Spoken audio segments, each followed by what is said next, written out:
caros Bruno G, vamos falar sobre casamento à luz da Bíblia e também do direito, principalmente direito aqui do Brasil, que também se estende para a maior parte dos países da Terra, até porque muitos são influenciados pelo direito canônico, somente os do Ocidente. Bom, então, esse pequeno estudo ou reflexão sobre o casamento, nós vamos colocar aqui ou falar de versículos bíblicos e também do que está na legislação, no direito. Vamos começar pelos versículos bíblicos que nos dão um norte e um conceito que vem a ser casamento. Primeiro versículo que fala sobre casamento, Gênesis 2, versículo 24, que nos diz o seguinte: porque deixará o homem a seu pai e a sua mãe, e une-se-á à sua mulher, e serão os dois uma só carne. Então, o conceito de casamento, biblicamente falando, dado por Deus a Moisés, e que está descrito aqui em Gênesis, que é 1500 anos antes de Cristo, ou seja, esse conceito já é mais de 3.000 ou mais de 3.500 anos, é o seguinte, de que o homem, aqui quando fala homem é o ser humano, tanto mulher como homem, quanto gênero masculino como feminino, deixará seu pai e sua mãe, ou seja, sua parentela, sua família, e unir-se-á o homem à mulher, o homem, e serão os dois uma só carne. Então esse é o contexto bíblico de casamento e o conceito. Assim sendo, o casamento é você sair da sua casa e a moça sair da sua casa, nos dias atuais, né? Alugar uma casa, uma moradia, ou construir e ali coabitar, viver, com, obviamente, respeito, amor, compreensão, e de modo, obviamente, não forçoso, porque a Bíblia não compactua com isso, é um sujeito pagar para ter a moça, ou ser casamento forjado, seja pelo que contratou ou comprou a moça, seria o dote, ou o pai que assim aliciou a moça para o sujeito. Isso não pode, porque a Bíblia diz claramente, nem por força nem por violência, tudo pelo Espírito, é por voluntariedade. Tem que ser voluntário o ato, a união, ou seja, de livre e espontânea vontade. Assim sendo, morando, coabitando num local separado da família, às vezes não dá, né, mas fica, vamos dizer assim, numa dependência, ou deve estar numa dependência fora do pai e mãe. É claro que depende da condição socioeconômica, que às vezes é no mesmo terreno, às vezes é na mesma casa, mas o certo seria fora, e aí ter uma prole, filhos, ter a posteridade, ter família. Então, isso é o conceito de casamento. Se nós formos já no Novo Testamento, e o próprio Filho de Deus vai nos relatar a mesma coisa e acrescentar algo mais muito relevante. É o que nos diz, claro que outros evangelistas também falam, mas precisamente aqui São Mateus, no seu capítulo 19 e no versículo 4 em diante, que nos diz: respondeu-lhes ele: não leste que no princípio, lá que Moisés falou, o Criador os fez macho e fêmea? Se você ler antes daquele versículo que eu li, de 2:24, me parece, né? A partir do 2, você vai ver exatamente que Deus criou macho e fêmea. E não tem outra configuração. É homem e mulher, gênero masculino e feminino. Ainda que a mídia diga que tenha, a sociologia, a psicanálise, a ciência e tal. Mas biblicamente falando, só existe, e até naturalmente falando, né? Biologicamente falando, macho e fêmea. Então criou macho e fêmea. E ele diz, portanto, deixará o homem, ser humano, pai e mãe, se unirá à sua mulher, né? E pode ser deixar a mulher, o pai e mãe, e unirá-se ao homem. E serão os dois uma só carne, repetindo o que Moisés falou. Assim já não são mais dois, mas um só, ou uma só carne. Porque o que Deus ajuntou, não separe o homem. E o não separar o homem aqui, não pense que é o cônjuge ou a cônjuge. Não. Pode ser pessoas externas à relação, não necessariamente aqueles que fazem parte da relação. Pode ser o Estado, pode ser a igreja, pode ser o vizinho, pode ser pessoas privadas ou familiares e tal, que pode ocasionar o rompimento, a separação de um casamento. Por exemplo, nós temos, e é conhecido, o caso da Igreja Católica, que proíbe o casamento para os sacerdotes. Isso é antibíblico. Inclusive, em 1 Timóteo 4:3, vai nos falar acerca daqueles que dão ouvido a doutrinas de demônios e a espíritos enganadores que proíbem casamentos. O proibir casamento não é regra. Quem quiser não casar, assim faça, de livre e espontânea vontade. Bem como aquele que quiser casar, assim faça, de livre e espontânea vontade. Paulo vai falar em 1 Coríntios, se não me equivoco, 7, quando fala do casamento, dizendo que se o homem se abrasa, é bom que case, para não andar, obviamente, se abrasando, ou seja, sofrendo por conta exatamente de querer ter a vontade, a ânsia de casar e fica aí fazendo coisas erradas, ou indo para a prostituição, ou pensando mal, etc. Então é para casar, se ele tem o desejo. Se ele não tem, é bom que não case, para dedicar a obra do Senhor. Inclusive, ele chega a dizer, isso não é mandamento do Senhor, é mandamento, ou é uma opinião, é um conselho meu. E isto configura, portanto, o que Deus ajuntou não separa o homem, porque o que Deus ajuntou não separa o homem, é mais ou menos o significado de casamento. O que é o casamento, então? É a união de um homem e uma mulher, e configura uma só carne. E isso foi criado por Deus, essa união do homem e da mulher. Então, o que Deus ajuntou, ou o que Deus separou, ou o que Deus estipulou, instituiu como casamento, o homem não pode interferir. Porque aqui nós temos a categoria casamento e nós temos também a espécie ou o tipo de casamento. Casamento, a instituição foi criada por Deus, desse conceito que eu acabei de falar. E a espécie do casamento é realmente o relacionamento, é o convívio, é a coabitação entre ambos. E assim, tanto não se deve romper esse relacionamento por qualquer motivo fútil, motivo tolo, né? Bem como não se deve acabar o matrimônio com a família, que é a cédula mártir da sociedade. Não deve acabar com o instituto casamento. Por isso que se um governo, se um estado, uma nação, um dia, e você já deve, pelo menos, já ter ouvido falar de muitos que já tentaram, ou em algumas civilizações, por exemplo, tanto no passado como agora, deve existir a vedação, melhor dizendo, o veto do casamento. Isso é atentar contra o próprio Deus. Por isso que Timóteo Paulo vai falar a Timóteo, porque na época tinha uma espécie de grupo chamado asceta, com S-A-S-C-E-T-A,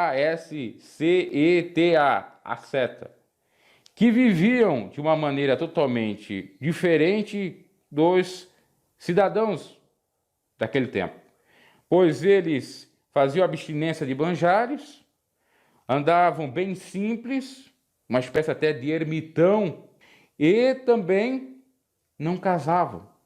E não era só isso, eles não casavam como proibiam os outros de casar. Então, a Igreja Católica faz o mesmo do passado, porque aquela referência ali de Paulo não era a Igreja Católica, era, porque ela nem existia na época, a esse grupo asceta. Então, por isso está equivocado. Então, quando um Estado também pensa nesse sentido, a fim de romper com o instituto casamento, tirando da legislação, ele está descumprindo o conceito de Deus aqui, como já foi falado, como eu já falei. Porque a categoria casamento instituto está sendo removido. E na espécie relacionamento, não pode ser, de fato, a sogra, o sogro que vem interferir, ou ambos os cônjuges, não pode ser o poder público que vem interferir. Inclusive, eu vou falar isso na lei. Na lei está estipulado isso, que poder público e nem poder privado podem interferir no matrimônio. Ok? Vamos ao outro versículo bíblico para encerrar aqui as menções de versículos sagrados. Efésios 5, 25 em diante. Paulo falando sobre o casamento. Veja bem, né? Moisés fala sobre o casamento, Jesus fala e Paulo fala. E dentre outros, né? Pelo menos indiretamente falam. Profetas e homens de Deus. Vamos lá. Vós, maridos, amei as vossas mulheres, como também Cristo amou a igreja e a si mesmo se entregou por ela. Aqui Paulo está fazendo uma analogia referente ao casamento natural de um homem e uma mulher e do casamento simbólico da igreja, representando os membros do corpo de Cristo, aquele que aceitou a Cristo e o próprio Cristo. Então ele diz, vós, maridos, amai as vossas mulheres, como também Cristo amou a igreja, nós, e assim mesmo se entregou por ela. Então os maridos devem se entregar pelas suas mulheres, no sentido de amor, respeito, compreensão, intimidade, cuidar dos filhos e por aí em diante, dividir as tarefas e tal. Aquilo que eu falei que configura um casamento. E que você vai ver logo quando eu ler na própria legislação, que tem muita influência aqui da Bíblia e do direito canônico que vem, então, da Igreja Católica. Vamos lá. Para santificar, versículo 26, purificando-a com a lavagem de água e pela palavra, a fim de apresentar a si mesmo igreja gloriosa, sem mácula, nem ruga, nem coisa semelhante, mas santa e irrepreensível. Assim devem os maridos amar suas próprias esposas, como a seus próprios corpos. Quem ama sua mulher, ama a si mesmo. Afinal de contas, nunca ninguém odiou a sua própria carne, antes a alimenta e sustenta, como também o Senhor sustenta a igreja. Pois somos membros do seu corpo. Por isso deixará, ele repete o que Moisés falou e Jesus falou, por isso deixará o homem, a seu pai, a sua mãe, e se unirá a sua mulher, e serão os dois uma só carne. Aqui também fala para as mulheres, obviamente, amar os seus maridos. Aí é no versículo 22 que eu pulei. Vós, mulheres, submetei-vos aos vossos maridos como no Senhor, pois o marido é a cabeça da mulher, como também Cristo é a cabeça da igreja, sendo ele o próprio Salvador da igreja. De sorte que assim como a igreja está sujeita a Cristo também, todas as mulheres sejam em tudo a seus maridos.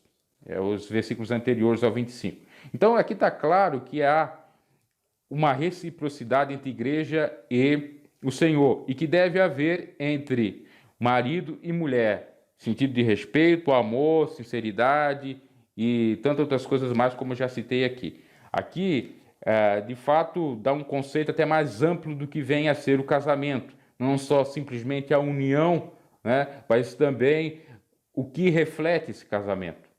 O que ele tem que ser, os frutos que ele deve apresentar, que é o amor, a compreensão, tudo isso que eu já falei. Então, aqui nós temos na Bíblia, de Gênesis até Éfeso, né, é claro que se estende a ela toda, vai falar indiretamente, um conceito de casamento, que é ter afinidade, que não é haver imposição, que as pessoas voluntariamente se casam e devem amar umas às outras e respeito e tal. Agora, tem outras coisas que a gente pode falar aqui referente ao que configura na legislação, já eu entro na legislação, de união estável. O que é união estável? A pessoa não casa com papel passado, como diz o senso comum. Ou seja, não é legalizado, não se vai ao cartório extrajudicial para celebrar um contrato de casamento. A pessoa vive também, como diz o senso comum, amaziada. Ela até vive numa casa à parte ou dos pais, já com alguns, até filhos, também fazendo algum tempo e tendo, aparentemente, a configuração de um casamento, só que não está legalizado. Isso é união estável e, de acordo com a lei, no mínimo aí 6 meses já pode configurar essa união estável, 6 meses a 1 ano, enfim. Claro que tem que ser pública, as pessoas devem saber que ambos estão vivendo desse modo, ou que são até mesmo namorados e tal. E aí é a grande discussão, né? Eles estariam em pecado? Conceito original, o homem deixar, do casamento dado por Deus, o homem deixar a sua parentela e unir-se, estariam em pecado? De maneira alguma. Porque nós não encontramos nenhum respaldo na Bíblia, até porque nos primórdios não tinha isto, e até mesmo quando a igreja primitiva, já depois de 1500 anos, que quando Moisés fala, como já disse, 1500 anos antes de Cristo, ou seja, 3.000 anos, um pouco mais de 3.000 anos atrás, tinha um pouco, vamos dizer assim, melhorado a questão cartorária, né, ou os registros de um casamento. Tinha sim, na época da igreja primitiva, mas comparados aos de hoje, totalmente arcaicos. E aí a pergunta é: Moisés, Jesus e Paulo falam, você tem que registrar o seu casamento no cartório? Você tem que registrar diante da lei dos homens? Você tem que registrar diante da igreja, que naquela época se configurava de visita em lares, que ali se fazia a reunião, que naquela época o povo cristão primitivo que era perseguido, eles tinham que andar de uma maneira camuflada, sorrateira, mas pelo bom sentido, no sentido de que eles não poderiam ser vistos, porque senão eram mortos, eram degolados, enfim, faziam barbáries com eles, torturas e tal. Então, a Bíblia é clara, não existe uma ordenança para você legalizar seu casamento. A união estável, que é até mesmo falada na legislação, que confere até mesmo comprovadas ali os pré-requisitos, ou havendo a comprovação dos mesmos, os mesmos direitos como se estivessem casados, e aí no regime de comunhão parcial de bens, exatamente esse é o termo técnico. Então confere a isto, à mulher e ao homem, e até mesmo a criança, ainda que ela não seja registrada. Geralmente acontece o seguinte: o filho é registrado com o nome do pai, e a mulher e o homem não têm o contrato celebrado no cartório, e nem a mulher tem um nome de casada. Tá? Geralmente o que acontece, eu conheço, até trabalhei com um pedreiro uma época que ele disse para mim que tinha 30 anos de casado, mas não era registrado na lei, mas os seus filhos levavam o seu nome. Aí a pergunta, é pecado? Não é, porque para Deus é casamento. Porque Deus não estipulou, vai registrar lá no cartório, vai lá registrar na igreja, na congregação. Se tinha lá, na época do povo judeu, algum registro, mas se restringia apenas ao povo judeu e ao gentio, e já na nova configuração de igreja primitiva, não se tinha, pelo menos aqui no relato bíblico, nenhuma afirmação para fazer isto. Porque para Deus o que configura? O unir-se já é casamento, seja união estável, seja casamento na via legal ou até mesmo namoro, relacionamento, como coloca aí no Facebook, relacionamento sério, né? Ali já é um casamento para Deus, no contexto bíblico, mas muitos não querem enxergar essa verdade e ficam, meu Deus, eu vou para o inferno porque eu estou amaziado, eu vou para o inferno porque eu estou vivendo em união estável, eu não posso participar da ceia na igreja porque eu vou para o inferno, porque eu não posso legalizar. Ora bolas, isso pouco importa, você não participa da ceia de uma igreja, você não é membro de uma igreja, mas você é membro do corpo de Cristo e você vai participar das bodas do Cordeiro. Se você, obviamente, temer a Ele sobre todas as coisas, eu posso com a si mesmo. Se você cumprir o que manda o casamento, ainda que ele não seja legalizado, que é amor, compreensão, viver um para o outro, não enganar, não trair e etc. Isso é irrelevante, porque eu vou mostrar na legislação já, mas eu preciso dizer mais outras coisas aqui, é que existe a lei tão somente para garantir direitos aos filhos e para garantir direitos a um dos cônjuges, aos cônjuges, no caso de separação. Direitos o quê? De bens, seja bem móvel ou imóvel, seja uma casa, um carro, seja dinheiro na poupança. É só para isso que é necessário registrar no cartório. Porque, por exemplo, se você separar e não tiver comprovada aquela união estável, que isso a partir de 1988 começou a vigorar, e principalmente com a mudança do Código Civil de 1916 para 2002, você não tem direito a nada se você não comprovar que vivia em união estável, tá? Então tem tudo isso. Só para você ter uma ideia, já contando um relato pessoal, porque ocorreu na transição da Constituição Cidadã de 1988 e ainda vigorava o Código Civil, mas ainda tinha direito, é porque essa pessoa não foi atrás. Que diga essa pessoa, minha própria mãe. Minha própria mãe viveu com o meu dito pai. Ele ficou 1 ano e pouco Fora uma escapada ou saída, aí voltou, brigou, voltou, mas 1 ano e pouco com ela. E se fosse na atual legislação, ela tinha direito. E ainda, obviamente, que pode até ter por analogia, mas eu não quero. Mas ele deixou ela sem ele nem beira, sem casa, sem nada. Teve que vir voltar com os pais ainda comigo.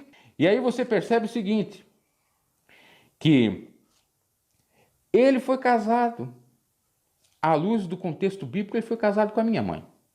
Mas na lei não teve legalidade. Por que ele não legalizou? A minha mãe era leiga nisto. Não legalizou porque não. Se eu legalizar, ela vai ficar com as minhas terras, ela vai ficar com o meu carro, com meus bens. Aí o que acontece? Ele casa, quando eu tenho 6 para 7 anos, com uma outra e tem um filho. Aí ele casa. Casa legalmente e casa na igreja católica.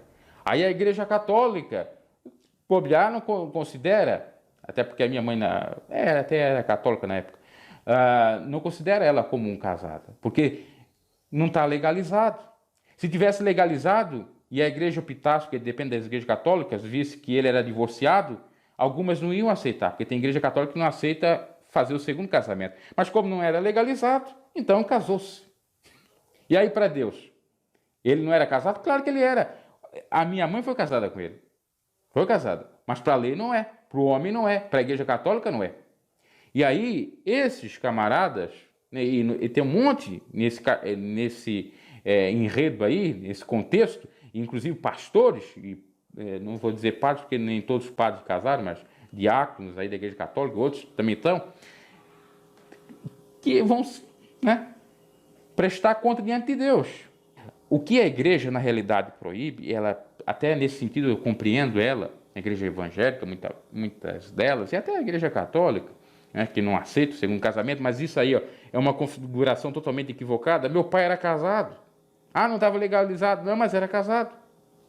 Né? Ou pelo menos a igreja tinha que ver, peraí, tu tens filho? Para cobrar. Mas ele não faz isso, porque é a igreja dos homens, não é a igreja da Bíblia, não é a igreja de Jesus. Não estou dizendo que é todos católicos, estou dizendo essa específica. Aí, aquele casou. Aí, só para você ter uma ideia, as igrejas evangélicas católicas cobram dos membros, para ser membro, casar, porque é o seguinte, assim a mulher, o marido, ele tem os seus direitos, assim a criança tem os seus direitos. Até é interessante nesse sentido, assim também não tem como ele separar. Mas há um outro lado perverso, que não é muito falado, que é o de fato forçar a pessoa a casar. Se por um lado se força a não casar, também tem um forçar a casar. E isso eu acho complicado. Por quê? Às vezes a pessoa não tem estrutura emocional, às vezes a pessoa não tem estrutura econômica, socioeconômica, e tantas outras coisas mais. Como que ela vai casar? Eu estou falando das igrejas que proíbem o namoro. O namoro no máximo pode ser 3 meses. Não, o namoro pode ser 1 ano, 2 anos, 3 anos, desde que tenha respeito mútuo, desde que tenha um relacionamento sério. Porque para Deus o namoro é casamento, ainda que não esteja legalizado. E o amor é melhor, é necessário, porque é uma fase de conhecimento para conhecer bastante o parceiro, a parceira, para depois, quando a fim de legalizar e construir uma família de fato, sair até mesmo da barra da saia da mãe, do pai, enfim, da família, e casar, ter estrutura, tanto emocional, está maduro, psiquicamente está bem, e também econômica. Isso é compreensível.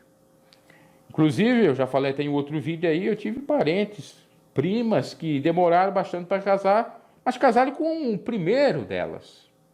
E casaram legalmente, mas elas já estavam. Por quê? Preferiram ficar com os pais para construir o quê? Um patrimônio, para depois então se juntar. Aí vai casar agora, não tem nada, e se separam. Ainda mais numa sociedade capitalista que nós temos aí, que preza pelo ter e não pelo ser. A menina começa a ir para a escola, começa a ir para a faculdade, começa a ir para um emprego, começa a ver as outras meninas com um boyzinho lá, com um carrão, com a coisa, opa, eu estou aqui. E aí as amigas já colocam mal influência nela, olha, ele me dá tudo e tal. Aí o que acontece? Se os dois são de igreja, ela, não vou querer mais tu. Isso aconteceu porque eu vi. Eu não vou querer mais tu. Não vou querer um cara que me dá tudo. É isso que é o grande problema. Agora, se tem uma estrutura e eles se conhecem de fato e estão apenas namorando, aí a coisa pode funcionar. Agora estão casados, o que acontece? Separação, divórcio. Aí os filhos é que sofrem. Fica lá 2, 3, 4 filhos. Porque é diferente no outro contexto da época da minha avó, por exemplo. Minha avó dizia que tinha gente que era contemporânea a ela, amiga dela, com 17 anos já casava. E foram até a morte. Tiveram um monte de filhos, mas tiveram. Mas foram até a morte. A minha avó também foi até a morte, meu avô. Então, o meu avô com 26, a minha avó com 23 anos casados, 62 anos casados. Um deles disse para ela, olha, vê o tamanho do amor. Nós vamos ficar velhos nós dois. E ficaram. Ele morreu com 88 para 89 anos, ela com 95. Então, isso é uma configuração de casamento. E para os tempos odiernos, nós temos que adequar um pouco. O relacionamento, o namoro, a união estável é um casamento, ainda que a lei assim não confere. Bom, vamos à lei, já disse bastante acerca disso. Então, não é pecado você namorar por bastante tempo. Eu não posso congregar. Bom, a igreja pode vedar isso para ti, mas não saiba que diante de Deus, ou não pense que diante de Deus você está em pecado. Eu tô amasiado. Não está em pecado. Já é um casamento para Deus. O teu namoro, a tua união estável, o teu relacionamento, biblicamente falando, tá? Na lei é outra configuração que nós vamos ver agora. Vamos ver quanto tempo que eu tenho aqui. Eu já me estendi bastante. Eu tenho mais 10 minutos. Vamos ver se a gente consegue falar aqui na lei rapidinho. Eu estou no Código Civil, tá? Um Código Civil, no seu artigo 1537, se eu não me equivoco, ou 57, que fala sobre casamento. Nós vamos ver quais são aí as regras do casamento. Até, na realidade, são outros artigos que falam referente ao casamento. Já começa o direito de família, que é um direito específico, ou uma classe, ou subclasse, vamos dizer assim, do direito civil. Começa a partir do artigo 1551. Bom, vamos ao 1551, que dá mais ou menos um conceito do que vem a ser casamento. O casamento, o instituto, diz o artigo, estabelece comunhão plena de vida, com base na igualdade de direitos e deveres dos cônjuges, ou seja, união plena, ou comunhão plena e igualdade de direitos e deveres. Isso é o casamento de acordo com a lei, conceito legal. O conceito doutrinário é o seguinte: a união de duas pessoas sem ser forçoso ou forçosa essa união, ou seja, sem de fato a pessoa ser obrigada a casar, por livre e espontânea vontade, que se adequam ao Código Civil e que vivam de acordo com a igualdade de direitos e deveres. É mais ou menos assim que a doutrina vai falar, até um pouco parecida com o conceito legal. Vamos ver alguns artigos que são até interessantes. O artigo 512. O casamento é civil, ou seja, faz parte do contexto da sociedade civil, ou da civilização, ou enfim, e gratuita a sua celebração. Então é na esfera civil e gratuita a sua celebração. Você não paga nada. O parágrafo 1 vai dizer: a habilitação para o casamento, o registro, a primeira certidão serão isentos de selos, emolumentos e custos para as pessoas cuja pobreza for declarada sob as penas da lei. Ou seja, você vai no cartório, você vai lá e casa, não precisa pagar por nada. Bem como a primeira certidão de nascimento, se você comprovar, obviamente, a sua situação de miserabilidade. Aí o que acontece, né? Interessante para meditar. O casamento não precisa pagar nada, né? Mas às vezes para separar precisa, né? Divórcio. Aí se a pessoa tem bens, então nem se fala. Aquilo que eu falei lá, que não se deve meter a colher no casamento, entre aspas, ou que não separe o homem, aquilo que Deus criou, está aqui nesse artigo, olha aqui, vê se não é parecido. Artigo 1513 do Código Civil de 2002. É defeso, a palavra defeso significa proibido, a qualquer pessoa, de direito público, poder público, Estado, servidores públicos, quem quer que seja, autoridades, né? Ou privado, seja vizinhos, parentes, qualquer pessoa aí da esfera privada, ou até empresas, ou coisa nesse sentido, interferir na comunhão de vida instituída pela família. Ninguém pode meter ali, configurando aquilo que Deus uniu, não separa o homem, que é o conceito de casamento. Aquilo que Deus criou, não derrube o homem. Pelo menos assim. Está aqui, 1513. O 1514, o casamento se realiza no momento em que o homem e a mulher manifestam perante o juiz a sua vontade de estabelecer vínculo conjugal e o juiz os declara, o juiz de paz, né? É o juiz lá do fórum, é um juiz que vem ali fazer a celebração e tal. Geralmente é o de paz.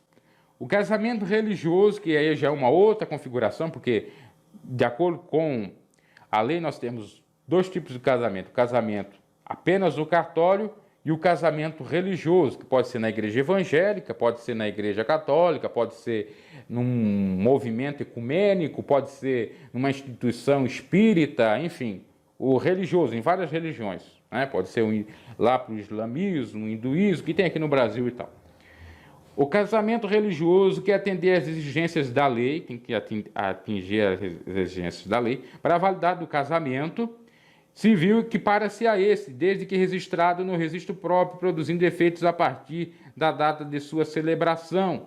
Então tem que ter lá um registro próprio da própria instituição religiosa, que depois vai passar lá por cartório, vai sair como certidão de casamento e tal, tá? Outrora não era bem assim, até ficava mais as igrejas católicas, que não tinha tanto cartório, então só ficava registrado o registro de casamento, civil de casamento, apenas na igreja católica. Com o advento dos cartórios e a melhoria nesse sentido, então passa-se lá para o cartório, está lá também no registro dos cartórios, né? E um cartório à parte do catolicismo, na própria igreja católica, depois passou para o cartório extraconjugal. É assim a construção, né? Hoje em dia fica ali o registro na igreja católica ou na igreja evangélica e também vai lá para o cartório, né? Para registrar lá. Então, isso aqui é a configuração de casamento legal, mas é um casamento legal a fim de direitos e de deveres. Nós vamos para os artigos que eu quero falar que são interessantes. E lembrando que eu vou falar com mais propriedade disso, ou, claro, com mais a profundidade, no quadro falando direito. Tá? Aqui é bem, vamos dizer assim, noções gerais. Artigo 1557. Por que eu vou falar disso aqui? Vamos ver quanto que eu tenho aqui. Eu tenho 4 minutos, bem rapidinho. Por que eu vou falar disso aqui? Porque na minha instituição, em todas elas, principalmente evangélicas, aí, tem o regulamento interno. No próprio regulamento interno, há estipulações legais, quem pode casar, quem não pode, inclusive isso é registrado em cartório, tá? E lá na minha tinha. E aqui está no Código Civil. Olha, artigo 1557, considera-se o erro essencial sobre a pessoa do outro cônjuge, o que diz respeito à sua identidade, sua honra, sua boa fama, sendo esse erro tal que o seu conhecimento ulterior torne insuportável a vida em comum ao cônjuge enganado. A ignorância de crime anterior ao casamento é o inciso 2, que por sua natureza torna insuportável a vida conjugal. Inciso 3, a ignorância anterior ao casamento tem defeito físico irremediável ou de moléstia grave e transmissível pelo contágio ou herança capaz de pôr em risco a saúde do outro cônjuge ou de sua descendência. E quarto, a ignorância anterior ao casamento de doença mental grave que por sua natureza torna insuportável a vida comum ao cônjuge enganado. O que acontece aqui? São os casos de possibilidade de anulação total do casamento, que é o erro essencial. Por exemplo, a pessoa... Por isso que é importante o namoro. Isso que é importante o namoro, conhecer bastante. A pessoa... E depois eu vou falar mais com detalhes então, no vídeo do direito, mas bem rapidinho aqui. A pessoa casa com o sujeito, não conhece muito bem ele, mas ele tem um defeito de ordem sexual. Ou ele é hermafrodita, ou ele não chega lá, no sentido de não conseguir produzir filhos. A mulher da mesma maneira. E um casamento geralmente é para produzir filhos, prole. Então ele pode, ou ela pode anular esse casamento. Doenças graves que ela não sabia, está com a AIDS e pode então fazer mal, obviamente, a ela se tiver um filho e tal. Se quiser separar, pode. E tantas outras coisas mais. Por isso é necessário conhecer bem o parceiro, a parceira e tal. Eu ia falar bastante coisa aqui, mas o tempo não nos permite. E bem rapidinho para encerrar aqui.